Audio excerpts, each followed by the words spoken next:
تو یہ ممکن نہیں کہ جو حاجات آپ اللہ تعالیٰ کے سامنے رکھتے ہیں، آپ اللہ تعالیٰ سے جو اپنی خواہشات پوری کروانا چاہتے ہیں، وہ اختیار نہ رکھتا ہو اور وہ پوری نہ کر سکتا ہو. صرف ہمیں مانگنے کا طریقہ آنا چاہیے.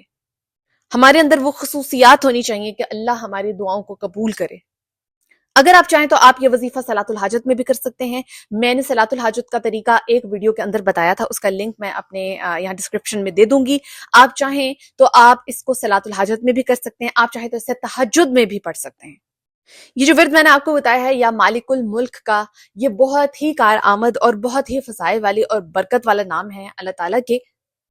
موسٹلی اس سے وہ کام جو بن نہیں رہے ہوتے لوگوں کے وہ بن جاتے ہیں، کیونکہ میں نے یہ خود ہوتے دیکھا. ایک صاحب تھے تو ان کی پراپرٹی تھی وہ نہیں بک رہی تھی، گھر تھا ایک ان کا، تو بڑے عرصے سے کوشش کر رہے تھے اپنے اس آبائی گھر کو بیچنے کی، تو ان کا کام نہیں بن رہا تھا کیونکہ انہوں نے باہر جانا تھا اور ان کی پوری کوشش تھی کہ وہ جلد از جلد کی جائیداد جو ہے وہ بیچ کر یہاں سے سفر ہو کر تو باہر چلے جائیں. تو وہ بڑے عرصے سے کوشش کر رہے تھے، کام نہیں ہو رہا تھا.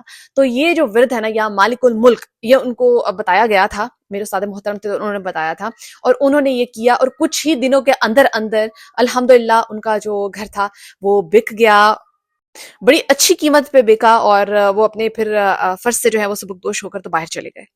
تو بہت ہی خوبصورت اور صفاتی نام ہے یہ اللہ تعالیٰ کے.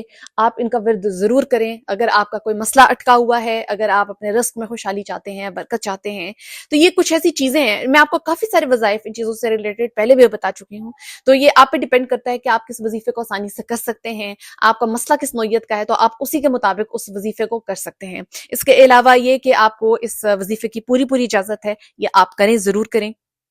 اس کے علاوہ بہت سے لوگ مجھ سے یہ بھی پوچھتے ہیں کہ بیماریوں سے ریلیٹڈ بھی ہمیں کچھ بتائیں، کہ جو انچاہی بیماریاں یا تکالیف جو ہیں ان کی زندگیوں میں موجود ہیں، وہ بیمار رہتے ہیں کسی بھی وجہ سے، ان کو میں یہی ریکمینڈ کروں گی کہ ایک تو آپ سورہ رحمان ضرور پڑھا کریں. سورہ رحمان پڑھا کریں، اس کا پانی پہ دم کر کے پیا کریں. ٹھیک ہے، اگر کوئی اتنا بیمار ہے کہ وہ نہیں خود سے پڑھ سکتا تو گھر کا کوئی فرد بھی پڑھ کے اس کا دم کر کے تو اس کا پانی بھی پلا سکتا ہے. سورہ رحمان کو گھر میں لگایا بھی کریں. ٹھیک ہے، اس کی تلاوت لگایا کریں، آڈیو میں لگا سکتے ہیں آپ. اس کے علاوہ اس کے ساتھ بیمار انسان کے لیے آپ یہ یا مالک الملک کا جو وظیفہ ہے یہ بھی کر سکتے ہیں، اور انشاءاللہ فائدہ ہوگا. اس کے بے پناہ فوائد ہیں، جیسا کہ میں نے بتایا کہ ایک ویڈیو کے اندر صرف میں اس کے فائدے آپ کو نہیں گنوا سکتی یا بتا سکتی، ایک ویڈیو چھوٹی پڑ جائے گی. تو اس کے بہت سے فائدے ہیں.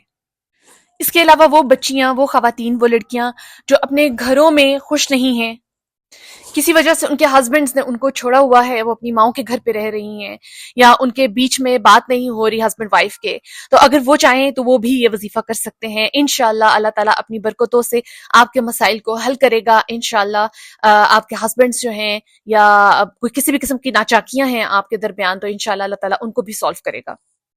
اور یاد رکھیے کہ وظیفہ جو ہے اس کو ہمیشہ اپنی جائز حاجت کے لیے جو ہے وہ استعمال کیا کریں. کچھ لوگ جو ہے وہ یہ بھی کہہ رہے ہوتے ہیں کہ ہم کسی کا رشتہ توڑوانا چاہتے ہیں، یا ہمارا رشتہ ہو گیا ہم وہ توڑوانا چاہتے ہیں، کسی کا نکاح توڑوانا چاہتے ہیں، تو اس لیے ہم یہ وظیفہ کر سکتے ہیں کیا، اس طرح کے سوالات پوچھتے ہیں. تو مجھے کافی دکھ ہوتا ہے، کیونکہ کئی بار میں اپنی ویڈیوز میں یہ بات کہہ چکی ہوں کہ اللہ تعالیٰ ہمیشہ نیت کو دیکھتا ہے اور پھر ہی آپ کا کام ہو سکتا ہے. اگر آپ کی نیت نہیں ٹھیک، آپ کسی کا گھر خراب کرنا چاہتے ہیں یا آپ اپنی زندگی کو ہی خراب کرنے پہ تلے ہوئے ہیں اور اللہ تعالیٰ کے فیصلوں کے اگینسٹ جا رہے ہیں اور اس کے لیے آپ وظائف کر رہے ہیں، تو وہ وظائف کبھی بھی پورے نہیں ہوں گے، الٹا آپ کو نقصان ہوگا. یہ بات یاد رکھیے کہ الٹا آپ گھاٹے میں رہیں گے، نقصان اٹھائیں گے. تو ہمیشہ وظیفے کو جو ہے وہ نیک نیتی سے کریں، اپنی جو نیت ہے اس کو صاف رکھ کر کریں. آپ کا جو بھی مقصد ہے وہ بھی نیک ہونا چاہیے.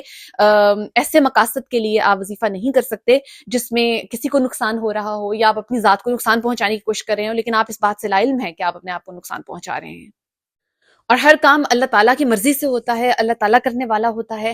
ہمارا کام ہے کہ ہم اللہ تعالیٰ سے مانگیں، مختلف طریقوں سے مانگیں، اس کے ناموں کے جو صفاتی نام ہیں ان سے مانگیں. ایسی خاص دعائیں ہیں جن کے ذریعے ہم اللہ تعالیٰ سے مانگ سکتے ہیں اور اپنی دعاؤں کو اللہ تعالیٰ تک پہنچا سکتے ہیں. تو ان دا اینڈ یاد رکھیے کہ اللہ تعالیٰ نے ہی سب کچھ کرنا ہوتا ہے، اور ہر کام کا اس کو پتہ ہے کہ کون سا بہتر وقت ہے. ہر کام نے اپنے اسی بہترین وقت پر ہونا ہوتا ہے. اس وظیفے کو آگے بھی ضرور شیئر کریں تاکہ وہ لوگ جو نہیں جانتے کہ وہ اس نام کے ذریعے بھی اللہ تعالیٰ سے مانگ سکتے ہیں، انہیں بھی اس چیز کی جو ہے وہ توفیق حاصل ہو.